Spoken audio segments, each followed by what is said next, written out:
Hi, and welcome to the State of Shakespeare. I'm Jim Elliott. And I'm Garrett Vandermeer. And today on the program we have Professor Brian Carroll. Hello, Brian.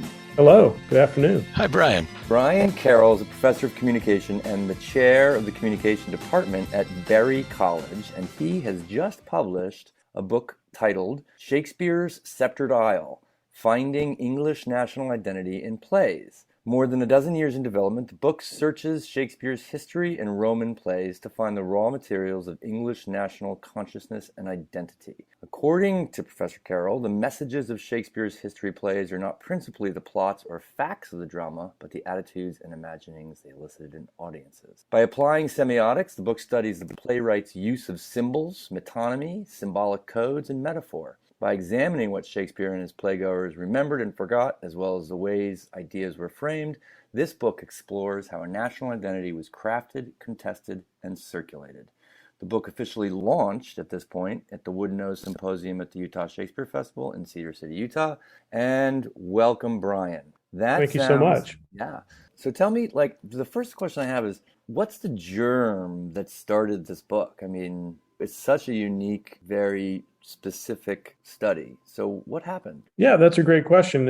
And the chapter that we might talk about this afternoon on Henry V was that germ. And I was at the Utah Shakespeare Festival as a fan of Shakespeare, watching Henry V. And when MacMorris says, "My nation, what is my nation?" I thought, man, that's a really good question, because I had just led a study abroad to Ireland, Northern Ireland, and England. And well, what does that mean? What would a person mean in circa 1599 when they said, "What's my nation?" If they're coming from Ireland, they could be so many things. So I just started down this rabbit trail of what could his nation be, and that led to a fellowship at the University of Virginia to start doing some of that research, and that was the very first chapter. And then I just kept going, and because Henry V is such a pageant of nationalism and national identity, that seemed to be a good through line to try to follow through what became just the history plays, an exploration of the history plays. Now, nationalism is a relatively recent phenomenon in human history. Yes. Does it predate the 16th, 17th century in a significant way? That's a great point. And so one of the many things that the research revealed was that when an Irish character says "my nation," he probably meant tribe or clan. He did not mean nation state in the ways that we would use that term today. So I am very intentionally, anachronistically, using Benedict Anderson's notions of nation and nationhood and then applying it to Shakespeare's day, carefully with qualification. But yeah, to your point, national identity is probably a better term, because what I'm exploring is how the English began thinking of Englishness and what that meant and what it did not mean. Yeah, so that's a rabbit hole within the rabbit hole, which is nationalism, which right now in the contemporary political moment, boy, that has so much baggage that it would not have had in 1599, and is even a flashpoint in our culture war, right? To be nationalist, what do you mean? Another way I've looked at it, it's to conceptualize it, is patriotism is love of country. Nationalism can easily become hatred of all other countries. And certainly none of those things were really a part of conceptions of nationhood then. Am I wrong in thinking that somewhere along the line I read that the works of Shakespeare had a little to do with this development of a national English identity? Oh, absolutely. Yeah. So Michael Drayton, Edmund Spenser, there are many writers of that period who are writing, inscribing into existence a sense of what Englishness could be. I guess what this book tries to do is to find specific contributions from Shakespeare to that much larger context of an emergent sense of national identity, of national consciousness. And one of those is just this bracingly new idea of citizen. You know, and in Henry V, there's seeds of that with the brotherhood, the blood brothers. So yeah, a bracing, innovative sense of egalitarian citizenhood as opposed to the ruler-subject relationship that predominated. And the Irish and the English have a very checkered history. Were those feelings in existence during the time of Henry V? Yeah, right. So exactly at the time of Henry V, Essex, Earl of Essex, is going to Ireland to try to subdue what in English eyes was rebellion and what in Irish eyes was simply independence. So in fact, the scene that we'll be talking about this afternoon was not in the play when in its first staging. So it was presumably too controversial because Essex comes back defeated, sent home humbled by Hugh O'Neill. So yeah, I mean, this is the same time period that the tropes of Irishness, of being dogs, kerns, bog dwellers, they're after your wives, they're after your drink. Yes, this was very much emergent right in this time period. Full disclosure, I have Irish heritage and Welsh heritage and English heritage in my background. I haven't picked any sides yet, and I don't intend to. But talking about national identity, as you say, is so fraught, and it feels like it's becoming even more so by the day. Yeah. Well, if you're looking for sort of a safe buffer or distance, it might be to consider Britishness, because the four captain scene that has this sort of spectrum of otherness juxtaposes the Welsh with the Scottish, with the Irish, and then sort of the big others are the French, with Catherine appearing at the end of the play speaking French. But I think what a great time to revisit the cauldron, or at least for Irish it would have been a cauldron. For English, the sort of birthing of a new sense of self, be it Britishness, be it Englishness.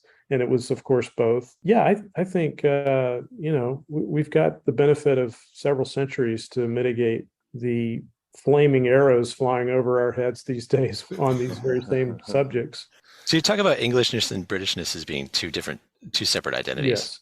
And one would presumably predate the other, correct? So that Englishness as an identity, or as a sort of a sense of a unified thing that belonged to a certain geographical location, would predate Britishness. Now, the origins of the English national identity, correct me about this, but they're enshrined in folklore through, the Arthurian legend, I would assume. And I don't know what the connection is, if any, between Malory's writings and the oral traditions that preceded Malory and Shakespeare's writings. Are there any connections there? Boy, you're a bit farther afield than I've been able to travel with some of this. I guess so not a direct answer, but what your question brings to mind is the fact that, back to the ideas of cauldron and birthplace, there's an attempt to bring into the British fold the Celtic others, but it's very much a contest. It's very much in play. And of course, in the case of Ireland, it's going to go very poorly for, right into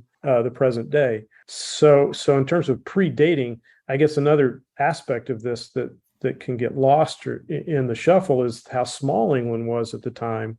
And so the ideas, the idea that the sun never sets on the British Empire, that's a long way off at this point. They're just trying to keep the Spanish and the Irish at bay. And that's what complicates the scene, is that for contemporary Elizabethans, they're thinking about the danger the Irish pose as this barbaric other neighbor, but also as an entry point for the Spanish. The Spanish come into Ireland first, and then they could easily come right into England. In fact, this summer we just came from a study abroad in Galway, where the Spanish presence is all over town and celebrated in some respects. Certainly in the wine trade, it's celebrated. So the Britishness was kind of experimental to try to bring these contentious neighbors into the fold. And I think the four captains scene is a wonderful display of how well and how not well that's going at that moment. So we're talking, when we refer to the scene, we're talking about informally the four captains scene, but it's from Henry V, Act 3, Scene 1. I remember this scene from Ian Holmes' performance in the Kenneth Branagh film, and I believe he played Fluellen. The four captains are Gower, Fluellen, McMorris, and Jamie. Is that how you say Jamy? That's how it's typically pronounced. And on first glance, the most interesting thing about this, in terms of Shakespearean language and Shakespeare in general is that he writes it in, I guess, the parlance of each of the characters. And so it's not in iambic pentameter, it's in prose. And some of the words are spelled like they're not spelled in other areas of Shakespeare, like for look you, the adversary, Athversary, and by Cheshu, which is Cheshu, and I think that's for Jesus, by Jesus or by Jove. Or Right. so Shakespeare's writing in the parlance of each of the four captains, who are, if I'm not mistaken, Welsh, Irish, Scottish, and so Llewellyn Welsh, Jamie Scottish, Gower English, and Macmorris Irish. Irish, right. So he's bringing together the four areas of England, or the four tribal, or however you want to put it from the time, into the scene. Right. And it's, I find the scene funny. It can play comic if you choose to. But so, I don't know, do we want to read the scene? Well, before we do, a little context maybe would be helpful, because, okay, so here's this scene that appears in Henry V, which is the most English and most patriotic of all of Shakespeare's plays. And in this scene, we have a meeting of four captains, all of different nationalities. So what do we need to understand about this scene in terms of context, in terms of what's happening in the play at the start of the scene? Yeah, so we're on the eve of the eve. And on the eve, of course, we get the St. Crispin's Day speech that's so moving and that has been turned into cliche and is usually read in public context, when in the play, it's the band of brothers. It's just them. It's the fellowship. And so here Henry, and through his lieutenants, is trying to rouse the forces, unite the forces. But back to the comedy that I think is intentional, but that contemporary political events made very problematic, such that he was even excised there for a while. It's this sort of elbowing of cousins trying to get to the front of the line and trying to put each other down. And so I think that's that comic interplay that we perceive. So there's unity, or there's an attempt at unifying, but then there's also this sort of rabble rousing that's going on between the characters that speak so obviously as someone else, as not quite English. And so I think that's really, back to context, we have Catherine speaking French without translation. So she gets to just speak and be received as she is. But in this scene, it's this that Shakespeare often makes fun of, this Gaelic Celtic gobbledygook that no one really wants to hear sung, spoken, or otherwise, right? So yeah, I really see a spectrum of othering going on by Shakespeare, whether he's just reflecting and refracting, or whether there's policy in there. Of course, we'll never know. Does your book land on one side or the other, or is it just exposed? Yeah, it does. You mean in terms of who he's supposed to be? Or whether Shakespeare is making a political statement, or he's just reflecting? No, I can't. I mean, no one can, right? When we do that kind of work, I think we reveal much more about ourselves than we do about what might be true of Shakespeare. But what I do try to do is look at every possibility. And then in a forensic sense, what does the evidence say that is probably going on? And what is probably going on is, given his source material, Holinshed, Derrick, he's mostly reflecting and refracting this emergent stereotype and trope of the barbaric, bog-dwelling Irish other, rather than creating it or I mean, this is the only named Irishman in all of Shakespeare's plays. So there doesn't seem to be a program in the Shakespearean canon for dealing with the Irish. No, this is a convenient moment to bring together Britishness with the goal of defeating the quintessential other, which are the French. But back to Garrett's heritage just for a second.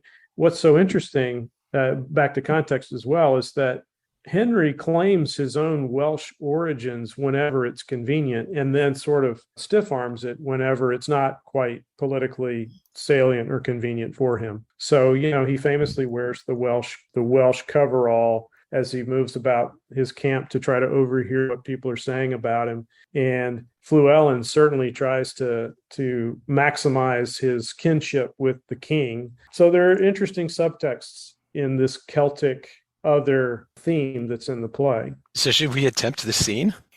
Yeah, that'd be great. All right. So we actually have four captains here, and there are three of us. So we'll have to divvy up the roles somehow. I'd be happy to own Llewellyn as a nod to my Welsh ancestors, but I'm not going to attempt the accent by any means. Okay, so I'll do Gower because I know you have to play McMorris, Brian. Sure, I'd love to. All right. And Tim, you want to take Jamie as well? Sure. All right. But yeah, we're not going to do any Okay. accents. Okay. So here we go. No. So this is the four captain scene, Henry V, Act 3, Scene 1. We're on the eve of St. Crispin's Day, correct? That's right. And we're in the camp, we're in France, and we're about to go into battle in 2 days. So Gower comes in and says, Captain Llewellyn, you must come presently to the mines. The Duke of Gloucester would speak with you. And Llewellyn responds, to the mines. Tell you the Duke, it is not so good to come to the mines. For look you, the mines is not according to the disciplines of the war.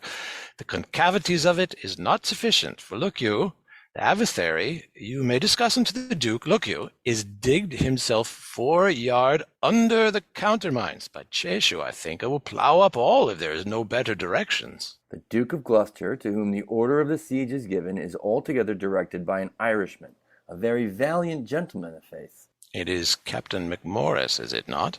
I think it be. By Cheshu, he is an ass, as in the world. I will verify as much in his beard. He has no more directions in the true disciplines of the wars, look you, of the Roman disciplines, than is a puppy dog. And now McMorris and Captain Jamie enter, and Gower says, here it comes, and the Scots captain, Captain Jamie with him. Captain Jamie is a marvelous, valorous gentleman, that is certain, and of great expedition and knowledge in the ancient wars. Upon my particular knowledge of his directions, by Cheshu, he will maintain his argument as well as any military man in the world, in the discipline of the pristine wars of the Romans. I say good day, Captain Llewellyn. Good den to your worship, good Captain James. How now, Captain McMorris? Have you quit the mines? Have the pioneers given o'er? By Christ, la tishil be done. The work ish give over, the trumpet sound the retreat. By my hand I swear, and my father's soul, the work ish ill done. It ish give over. I would have blowed up the town, so Christ save me. La in an hour. Oh, tish ill done, tish ill done. By my hand, tish ill done.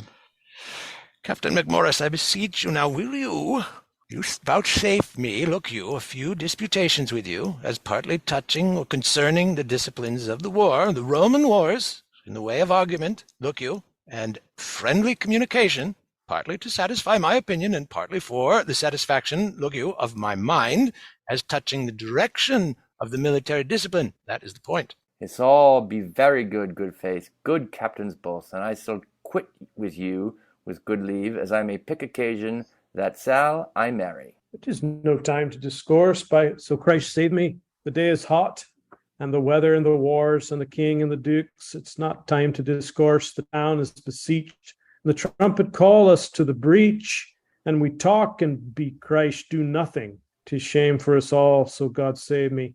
'Tis shame to stand still. It is a shame by my hand, and there is throats to be cut, and works to be done, and there is nothing done. So Christ save me, la. By the mess, ere these eyes of mine take themselves to slumber, I'll do good service, or I'll lig you in the ground for it. Aye, or go to death, and I'll pay it as valorously as I may. That shall I surely do. That is the breath and the long. Mary, I wad full fain hear some question tween you tway. Captain McMorris, I think, look you, under your correction, there is not many of your nation. Of my nation? What is my nation? Is a villain, and a bastard, and a knave, and a rascal? What is my nation? Who talks of my nation? Look you, if you take the matter otherwise than is meant, Captain McMorris, peradventure I shall think you do not use me with that affability as in discretion you ought to use me. Look you, being as good a man as yourself, both in the disciplines of war and in the derivation of my birth and in other particularities. I do not know you so good a man as myself. So Christ save me, I'll cut off your head. Gentlemen both, you will mistake each other. Aye, that's a foul fault. Oh, the town sounds a parley. Captain McMorris, when there is more better opportunity to be required, look you, I will be so bold as to tell you I know the disciplines of war, and there is an end.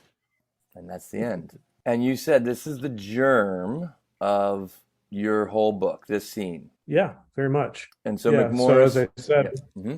well, we're just coming back from a study abroad where we visited Northern Ireland, Falls Road, Shankill Road, and the setting for the Troubles that connected right to the scene and just what's going on here.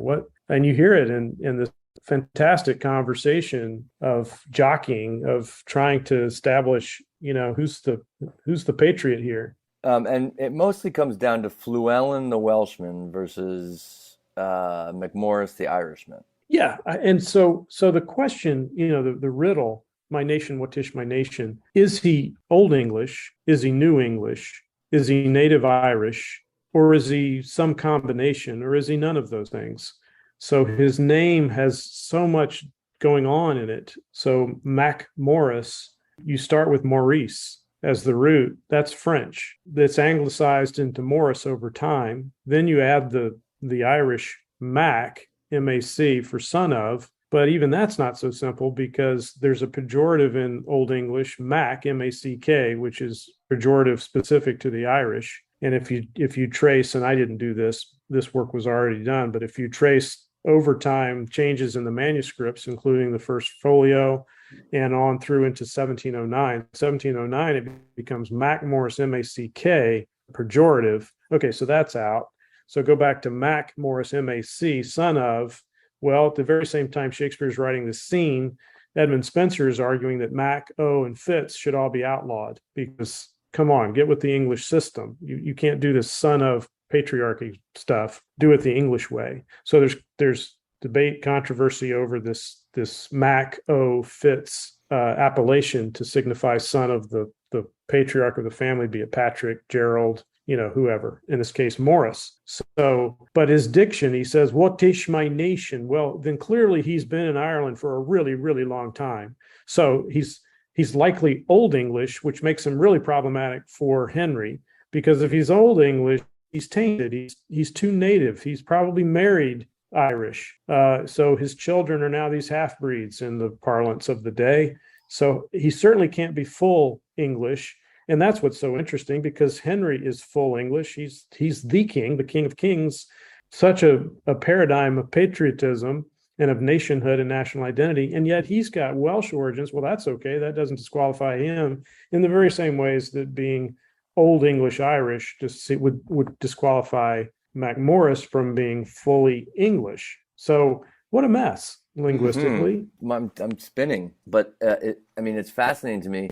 Let's ask this question: we talk about what nation he's fighting for, and ostensibly it's for Henry V's England, but he's asking that question. Right. So is that question in the scene more of a existential question, or is it a literal question? Yeah, and I think that gets us back to Britishness, because and you see this today in Northern Ireland. Very much today in Northern Ireland with respect to Boris Johnson's promises with respect to Brexit, and then the breaking of those promises, and now the Protestant Northern Irish feel like they're all on their own. Well, okay, so in this scene, you've got MacMorris, who is some version of Irish, but also some version of English, trying to prove to Fluellen that he is a patriot, but at the same time saying, how dare you question me, my nation? What do you know of my nation? And you're an other too, and we can hear it in your diction. I'm reading between the lines of some of that, but I think that's a fair interpretation of this contest that MacMorris very energetically engages in, while showing up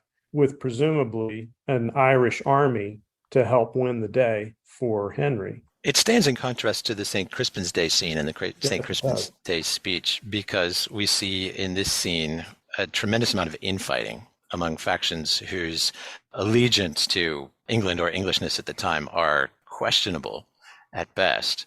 And the St. Crispin's Day scene, where Henry is appealing to much more closer kin who have a much more direct claim to Englishness as probably was understood at the time and is certainly understood today. And the rabble that may also be privy to the St. Crispin's Day speech are unified through the power of Henry's will. But we see in the preceding scene with the four generals that there is to be no unified action, and that these are poor instruments with which Henry is to wage war, which further underscores the English exceptionalism in the play, correct? Yes, that's right. Because in my head, if only Macmorrison had given more, much more, because he's called the shimmering Irishman. He just sort of shines and shimmers and dances for this one scene, and then he's gone. Because many of the English in the play are poor. They are not warriors. They're not worthy of this mantle that Henry's trying to give this band of brothers in ways that Macmorris, and at least by Fluellen's own account, Fluellen are, right? Yeah, that's really fascinating that many of the English in this quintessentially English play are so problematic. And so, I mean, back to Jim's take on this, is it mainly for comedic purposes? I mean, are Irish for Shakespeare just a big joke? Yeah, contemporary events made it necessary to kind of pull them out for a period of time until they pop back in the first folio in 1623, maybe. But either way, it's feasible to think of this as, yeah, just one big joke. What does that say about Shakespeare? Yeah, that's a great question. I try so hard to stay away from that because we'll never know, right? But, I think, well, I'll put it this way. So if we look at his other plays and read them for Irishness, it's not pretty, right? We have, let's see, Hotspur in Henry IV reacts to the prospect of singing a Welsh song by ridiculing both Welsh and Irish. He says, I had rather hear a lady, my Baroque, howl in Irish than listen to the Welsh, which is, okay, so usually it's the Irish that's the worst of the two. Rosalind and As You Like It, when she describes the wordplay of the would-be lovers as being, quote, like the howling of Irish wolves against the moon. Now, the moon might have been Elizabeth, and the Irish howling could have been Tyrone's rebellion, which would have fit the politics of the day. In The Merry Wives of Windsor, Frank Ford says that he would rather trust an Irishman with my bottle than with his wife. And then in Henry VI, Part 2, it's one of my favorite sections or scenes in Shakespeare's Jack Cade. Boy, man, you want to talk about contemporary politics? An anarchist who doesn't trust the rule of law, literature, books, education, justice. That's Jack Cade. Yeah, whose military reputation was established fighting the rug-headed kerns of Ireland. So there's the trope. So what does this tell us about Shakespeare? Did not have a very high regard for the Irish, which is no surprise. Yeah, I think it says a lot, but mostly by silence, because these are the only things we have. I just read you the entire catalog of Irishness in Shakespeare's plays. And certainly they were a presence. What do you guys think? Well, I'd love to hear what do you think it says about Shakespeare and his time's relationship to these British neighbors? Certainly, as I alluded to earlier, the English-Irish relationship through the decades, through the centuries, has been checkered. And I know that there was the Irish Rebellion, and I know that this was written before James I came along, and one of his goals was to unite the British kingdom. So I think that the Irish were looked down upon during Shakespeare's day. And Shakespeare's just writing what the popular sentiment of the day was, which is, Irish are no good. A lot of, for instance, how we run across documents today or movies today that are from many years ago that look down upon various groups of people that aren't looked down like that anymore. So I think that that's probably what I take from Shakespeare, or at least his opinion of Irishmen. Garrett? Well, it's all part of this greater conversation that we're having about what is and isn't fair game in the comic realm, and a lot of things that would pass muster very recently are undergoing a tremendous amount of scrutiny, and there's a reckoning, and for good reason. But it also speaks to, there's this sort of a reducto ad absurdum to that question about what is and isn't fair comic game. I mean, after a while, nothing is fair game anymore. And does that mean it's the end of comedy? I don't know, but I do think I'm going to just stop that thought right there. Well, I have a question for you, Brian. My mind is not made up. My Okay. mind is not made up. My mind is not made up, and these great questions are being asked and being considered, and I think it's good to it's an live in the exciting question. time. It's fraught, but it's an exciting time. Well, Brian, in your research for this book, did you do any research on how in performance McMorris through the ages has been performed? For instance, James Shapiro in his book about the history of some of the performances, talking about Caliban and how the way Caliban has been portrayed through the ages has changed based on what's been going on in the world. Can you say the same for McMorris? Do you know did you do any research on that? No, in fact, the book pretty much had plenty to do in terms of what I was looking for. So no, I did not get into performance histories. I thought in thinking about our conversation today, and this is from a neophyte, I know virtually nothing about performance, but it did strike me that an actor would have some key choices to make about this character. And this same actor would likely be playing several other roles, because this is one of those roles that's lumped in together with others. But in terms of, as we were reading it together, we didn't talk about some of those choices and how we might inflect what we were saying. I mean, how vitriolic is it? How playful is it? How much is it just cousins kind of going, no, I want to be first. I'm Henry's best friend, not you. And how much of it is truly, trying to push the thumb down on the yet more other. So that the paper certainly argues that for Shakespeare, there was a band of otherness or a spectrum of otherness that had Welsh right next to Henry. And the fact that Henry's own origins go back to Colliwater and Welshness is a big part of that. And then one step away from that is Scottish. And then several steps past that is Irishness. And then way down at the end of the line, at the end of the play, is the French and the French woman who's totally assimilated, just as Henry is accommodating that assimilation by trying to learn or speak a broken French himself. So think about that. Henry accommodating, being made to look something of the fool by trying to speak this language of his bride. But in the Four Captains scene, both Welsh and Irish Gaelic accents are jokes, are just for laughs. So no, that would be a great study to see how different directors and their actors decided to play that scene. Yeah. I mean, it's the 1709. I think that's an interesting year to revisit that, because it is in 1709 that the MACK is reinserted into the scripts, and then it becomes directly pejorative. Right. And I guess it would depend upon also the area of the world that's being produced in. I mean, if you're doing this play in Ireland, you're going to get a very different McMorris than if you're doing it in England, I would imagine. Yeah, and if you're doing it on the west side of Ireland, where Gaelic is still, spoken quite commonly, or towards the border, towards the north or in the north, absolutely. Thinking through, the troubles. What if we visited the 70s anywhere in Ireland and tried to see this play? How would that work out? Yeah. They might even just cut it. Very interesting. Well, it's an exciting book, and it's I believe it's McFarlane published it. Yeah, McFarlane and Company. That's right. It's called Shakespeare's Sceptered Isle: Finding English National Identity in the Plays. Brian, Carroll, thank you so much for joining us today. It's been a treat. Garrett, thank you. Jim, thank you very much. Thank you, Brian. I'm Garrett Vandermeer. And I'm Jim Elliott. And thank you for listening to The State of Shakespeare. Yeah. And that's our podcast, Brian. Yeah. Wow, that was great. Yeah, it was a lot of fun. Garrett, your reading of the play, so clearly you're a performer. Oh, thank you. That was awesome. Thank you. That's very kind of you to say. Yeah. That was a masterclass on how to do Fluellen. Yeah, that was great. Oh, thank you. Thank you. That's very kind. Thank you. I agree. Yeah. You put me to shame, Garrett. Every time we have to.